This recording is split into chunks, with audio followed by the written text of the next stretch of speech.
Welcome to this explainer where we are diving deep into Cambridge IT 9626, specifically cracking the code on topic 18.1 and revealing exactly what the examiners are looking for. I like to call this strategy the paleontologist. Think about it for a second. When you get a really complex computer science past paper question, one of those massive data handling scenarios, you can't just take a sledgehammer to it. And you definitely can't just lightly brush the surface and hope for the best. You literally have to dig systematically through the fossil layers. You have to carefully brush away the complex question parts to reconstruct the full, perfect answer. Today, we are focusing heavily on specifying rules, selecting recipients, editing, sorting, and filtering data. Right off the bat, I want you to imagine a dynamic split screen in your mind. On the left side, we have a student named Alex. Now, Alex has this habit of overloading every single answer with raw computer science facts. Alex is just dumping database syntax and SQL commands onto the page with absolutely zero analytical depth. On the right side, we have Sam. Sam rushes. Sam sees a question, completely misses the specific command word requirements, and just writes a one-sentence guess hoping it sticks. If you've ever felt like Alex or Sam putting in all that hard work only to watch it turned into red pen marks on exam day, then listen up, because this explainer is designed specifically for you. We are going to transform those red marks into green check marks. Here is today's agenda. We are mapping out our insider's guide to the examiner's mind, and we'll be covering 1. The topic 18.1 trap, 2. Core IT assessment principles, 3. The systematic procedural framework, 4. Critical analysis for top scores, and finally, number 5, essential examiner warnings. All right, let's jump straight into section 1, the topic 18.1 trap.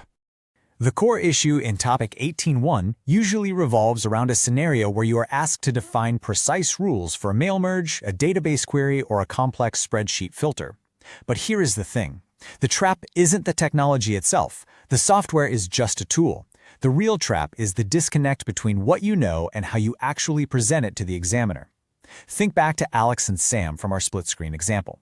Their flawed answers stem from a fundamental misunderstanding of the task at hand. Alex writes down every single step of clicking through a software menu. You know the type of answer. Click File, then click Filter, then select the drop-down. Alex is completely ignoring the context of why we are filtering these specific recipients in the first place. Sam, on the other hand, just writes, use a filter, completely omitting the specific criteria, like greater than, less than, or equal to. So why is evaluating evidence such a stumbling block? Well, because when you are asked to edit, sort, or filter, you aren't just pushing buttons in a piece of software. You are evaluating a real data set, applying logical rules, and drawing a conclusion based on evidence. It requires a bridge between technical syntax and real-world application. When you fail to evaluate the evidence, your rules become totally detached from the problem, and that leads to massive, and I mean massive, losses in potential marks. Moving on to Section 2, Core IT Assessment Principles. To truly answer the question of why evaluating evidence is so incredibly difficult, we have to look under the hood at the core assessment objectives. The Cambridge IT syllabus, whether you're looking at 0417, 0478, 2210, 9618, or 9626, is built on distinct cognitive domains. We're talking knowledge and understanding, application, and analysis. Here's the big secret. Examiners prioritize deep analytical depth and structured reasoning across these domains, not just superficial breadth. Think of superficial breadth as being a mile wide and an inch deep. This is exactly what Alex does. It's where you list 10 different sorting algorithms or filtering tools without actually explaining how any of them solve the specific problem in the exam paper. Analytical depth, however, is logical and highly structured. This is where we need to introduce the PEAL framework. That stands for point, evidence, explanation, link. Top students structure all their computer science answers using PEAL. You make your point, something like the most efficient rule is to filter by date greater than 2023. Then you provide evidence directly from the text or the data table provided. You explain exactly how the Boolean filter logically functions in the background, and finally, you link it all back to the original objective of selecting the correct recipients. I want you to take a 30-second mental timer right now. Think about your last past paper. Could you spot which of your answers followed the PEAL framework and which were just superficial breadth? Before we continue, subscribe to our YouTube channel, Ace the Exams, at acetheexams_IGCSE, to excel in your Cambridge examinations. Click that subscribe button and hit the bell icon right now. Okay, let's keep going. Let's dive into Section 3, the systematic procedural framework.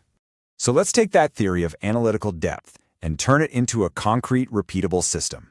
This is the exact 5-step systematic sequence you must run like a computer algorithm when extracting data from texts and interpreting relationships. Let's act like our paleontologist again and dig through these layers. Step 1. Identify key elements. Look closely at the data source. What are the fields? What are the records? Are there primary keys, foreign keys, or specific variables we need to isolate? Step 2. Apply relevant principles. Look at the command word in the question. Which rules, whether it's an edit, a complex multi-level sort, or a Boolean filter, are actually needed to achieve the goal? Step 3. Execute analysis with clear working. Do not skip this. Write down your logic step by step. Step 4. Verify results. You need to mentally test your rule. If I run this specific filter with this wildcard character, does it actually isolate the correct recipients, or does it accidentally include null values? And finally, step 5. Present in appropriate format. Use the correct syntax and terminology. If you run a flawed, rushed answer through these 5 steps, you will immediately see a transformation. You go from a messy, raw data dump into a highly structured, professional response that practically begs the examiner to give you full marks. Remembering and mastering this framework isn't just about getting the right answer on test day. It's about developing actual professional skills. It's about evaluating your own performance as an IT practitioner. When you apply the correct format and use exact technical terms, words like Boolean operator, primary sort key, referential integrity, or wildcard character, you signal to the examiner that you are a proficient, knowledgeable practitioner. You aren't just guessing. That level of professional application is exactly the dividing line between an average passing grade and an absolute top-tier, best-in-class mark. That brings us to Section 4, Critical Analysis for Top Scores. We are now pushing into the higher-order assessment objectives. These are the questions that demand evaluation of alternatives, comparison of different approaches, and heavily justified recommendations. Top-scoring candidates demonstrate higher-order evaluative thinking by constantly questioning assumptions, looking at limitations, and justifying their recommendations with concrete evidence. Imagine a data scan challenge for a second. Let's say you're looking at a complex database table for a local hospital, and you have 60 seconds to extract the core trend. A basic student just looks at the surface, but a top student, they ask questions. Are there no values in the patient admission dates that a simple filter would completely miss? Or consider a Find the Flaw challenge. You are reading a sample paragraph that suggests sorting a customer database by last name, but it completely ignores the fact that there are hundreds of duplicate entries. You need to identify that limitation immediately. Don't just write sort ascending. You need to write sort ascending by last name and then apply a secondary sort by first name to account for identical surnames, ensuring the recipient list is perfectly and logically ordered. That right there, that is exactly how you justify decisions and evaluate alternative interpretations like a pro. And when you're dealing with comparative analysis questions, the rules are very strict. You must explicitly identify both similarities and differences. You have to weave in comparative connectives, and you absolutely must draw firm conclusions about their relative importance. Imagine you have 30 seconds to write a perfect Peel paragraph comparing a complex multi-level database sort to a simple spreadsheet filter. You can't just list the features of both. That's Alex's trap. You must use connectives, like whereas, conversely, or in contrast. You need to explicitly state something like, while both methods isolate and organize data, a multi-level sort physically organizes the entire dataset sequentially for reporting, whereas a filter temporarily hides irrelevant records for a quick view. Therefore, filtering is significantly more efficient for simply emailing a targeted subgroup of recipients. Boom, that is drawing a logical conclusion on relative importance, beautifully supported by technical evidence. Stop scrolling. Subscribe to our YouTube channel, Ace the Exams, at acetheexams_IGCSE to excel in your Cambridge examinations. We've helped thousands of students improve by 2-3 grade boundaries. Join them right now by subscribing to at acetheexams_IGCSE and turn on all notifications so you never miss our weekly exam strategy sessions. Okay, let's move into our final and most critical section, Essential Examiner Warnings. We've spent a lot of time talking about the ideal strategies, but we also have to look at the harsh reality of where students trip up when they are under the pressure of the exam clock. The Cambridge Principal Examiner reports practically hand you a map of the minefield every single year. Through analyzing these reports, we found that there are exactly 3 major pitfalls that examiners consistently flag in student responses for topic 18.1. These are the repeated, easily avoidable errors that drop students down entire grade boundaries, usually because candidates completely abandon their systematic framework the second they feel stressed.